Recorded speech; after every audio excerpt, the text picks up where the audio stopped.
Ilustres amigos do canal, tudo bem?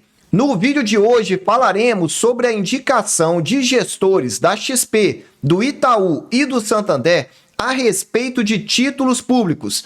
Se você quer saber quais são as indicações deles, eu já te convido, inscreva-se aí no nosso canal, ative o sino da notificação, porque o vídeo já começou. E olha, essa matéria é recente e saiu na Infomoney.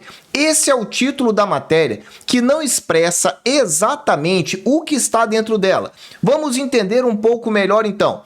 Tesouro Direto, títulos de inflação de prazos menores estão entre as indicações para investir em abril. Lendo esse título, dá a sensação que tesouros IPCAs menores seriam aqueles mais indicados. Só que calma lá, porque tem um detalhe interessante aí. E no subtítulo diz: investidores que detêm papéis com prazos mais curtos registram ganhos maiores em março.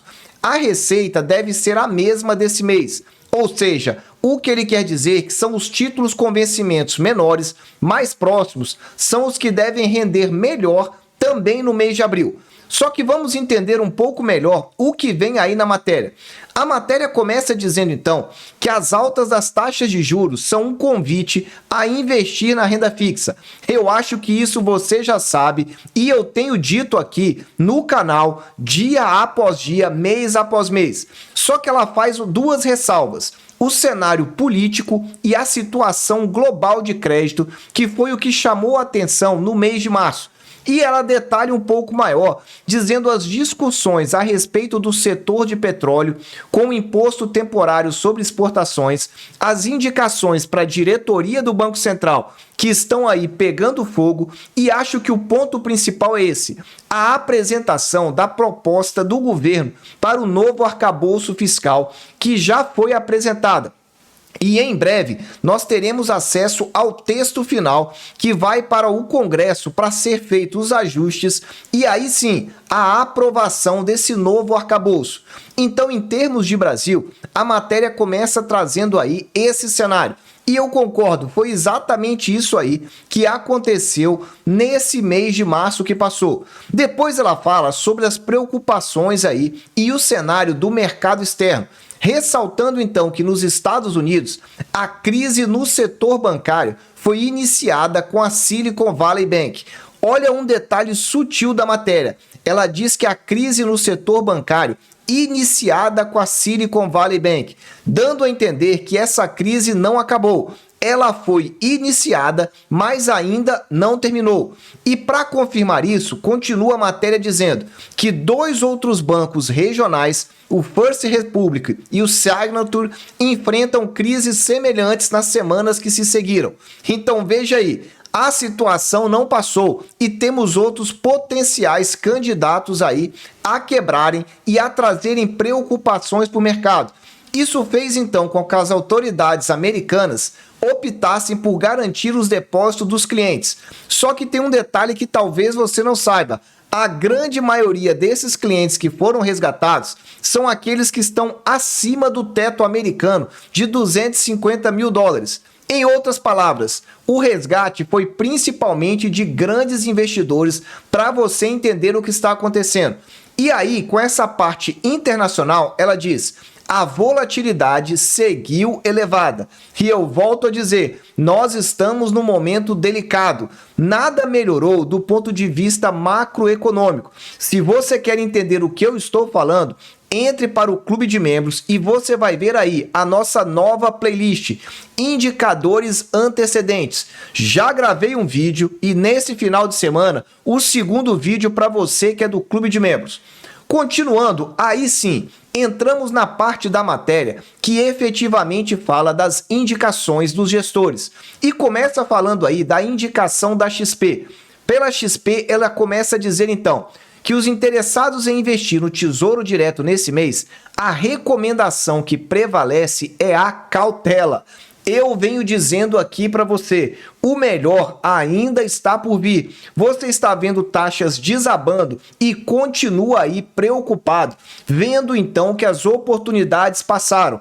Geralmente é assim, quando tudo parece que está bom, vem uma notícia daquelas e vira o mercado de cabeça para baixo. Eu continuo falando, mas a decisão é sua. E aí, continuando então, ela diz que essa cautela faz com que haja uma indicação dos títulos públicos atrelados à inflação e de prazos mais curtos. Só que vamos entender um pouco melhor, começando aí pela XP, que disse que a taxa Selic deve encerrar 2023 no patamar que se encontra. Aí já começa a primeira surpresa, pelo menos para mim. Eu não vi nenhuma fonte, nenhuma até agora, em termos de dados, que confirme a manutenção da taxa Selic em 13,75. Muito pelo contrário, as principais indicações já estão dizendo que nesse ano deve cair meio ponto, ou seja, fechar em 13,25. Então, para mim, foi uma surpresa essa visão aí da XP constante nessa matéria da Infomoney. E diz ainda, a corretora projeta também que a inflação feche o ano em 5,5% e em 2024 em 4%. E aí ela diz que é importante, então, manter uma parcela de ativos atrelados à inflação, para proteção contra o efeito ao longo do tempo, especialmente considerando a imprevisibilidade em relação à trajetória a prazos mais longos. Veja que ficou aí um pouco confuso. Continua acreditando que a Selic vai ser alta, só que está dizendo aí que é importante ficar de olho e investir em títulos atrelados à inflação e fala de prazos mais longos, contrariando um pouco o texto que está aí. Mas vamos prosseguir para tentar detalhar um pouco melhor e finalizar a opção aí da XP. Só que antes, dá aí aquele super like e olha, se você fica com alguma dúvida, coloque aí a sua pergunta nos comentários, que eu terei prazer em te ajudar e te responder. E aí diz, quais são as indicações então da XP, considerando esse cenário? São o Tesouro Selic 2026, o Tesouro IPCA 2025, IPCA 2040 e o pré-fixado 2025. A XP fez uma salada, porque esses títulos não estão disponíveis, nem todos eles, para você, investidor do Tesouro Direto. Em outras palavras, deve estar querendo te empurrar título aí do mercado secundário. Vamos entender um pouco melhor. Tesouro Selic 2026 está disponível para você comprar. Ok, sem problema nenhum. Depois ela fala do IPCA 2025. IPCA 2025 não existe. O IPCA mais curto seria o 2029. Então creio que foi um equívoco. Só que o equívoco se repetiu. Tesouro IPCA 2040 também não existe. Mas como a matéria fala de IPCA curto, nós podemos supor que é o IPCA 2035. E para finalizar, fala ainda de pré-fixado 2025, que também não existe, é o pré-fixado 2026. Em resumo, dos 5 títulos, 4 não existem, somente o Tesouro Selic. Mas acho que dá para entender o que eles querem dizer. Tesouro Selic, IPCA curto e pré-fixado curto. Essa aí é a opinião da XP. Agora vamos para a opinião do Santander. O Santander, igualmente, sugere prazos menores para o investidor, como o Tesouro IPCA 2035. Veja que já tem aí uma certa diferença, porque se estava falando de IPCA curto, o 2035 não é tão curto assim. O mais curto seria o 2029. E além disso, o Santander coloca aí as preocupações em relação à aprovação da reforma tributária lá na Câmara dos Deputados, dizendo que precisa ser priorizado esse tipo de votação. Só que a gente sabe que às vezes outros fatores impedem essa celeridade e às vezes alteram significativamente o texto.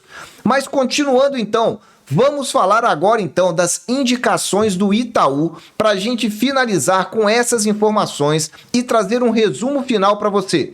O Itaú, quais são as indicações? Olha aí, de baixo para cima, a marcação que eu fiz nesse texto. Na parte de baixo diz, a carteira continua com alocação relevante em títulos pós-fixados. Logo depois vem as alocações em atrelados à inflação. Então eu vou subindo aqui para você entendendo. Primeiro, pós-fixado. Pós-fixado, você já sabe, é o famoso Tesouro Selic. Na parte de cima ele fala, O Tesouro IPCA 2029, também indexado à inflação, ficaria com 20% da carteira. Os tesouros prefixados 2026 com 10% e 2029 com 5%. E aí teríamos também, então, outro ponto que seria o IPCA com 15%. Em resumo, tá aí a visão do Itaú para você. A maior parte seria, então, de Tesouro Selic de curto prazo, 50%. Eu acho que isso pode ser considerado um caixa. IPCA 2029 seria a segunda posição maior. É inflação e é de curto prazo. Depois vem o 2035. Se nós somarmos esses dois IPCAs, dá 35% da carteira. E depois vem o pré-fixado, o 2026 e o 2029, que é o mais volátil aí desses que você está verificando. Em outras palavras, tá aí a carteira do Itaú. Você concorda ou discorda com essa carteira? Eu quero saber aqui a sua opinião e a sua visão a respeito dos investimentos para que eu possa te ajudar. E por falar em te ajudar mesmo, amanhã já vamos estar gravando o vídeo atualizado do Clube de Membros para você aí que quer acompanhar o nosso painel. Volto a dizer, painel do Tesouro Direto, uma ferramenta indispensável para você. Tem todos os títulos, todos os vencimentos e você escolhe o prazo. Quer analisar uma semana, um mês, um ano, desde a data de lançamento, enfim, você pode selecionar o prazo desejado e olhar a taxa ou olhar então o preço. Qual você prefere? Basta entrar para o Clube de Membros, a descrição está na descrição desse vídeo. E se você entrar então no Amigo Pleno ou no Amigo Consultor, aí você recebe o painel diariamente. Se for nos outros planos, você recebe os vídeos no final de semana. Meus amigos, eu desejo sempre que vocês estejam na presença de Deus, que vocês aproveitem muito o tempo em família e fique de olho, ainda teremos grandes emoções em 2023. Um abraço e até o próximo vídeo.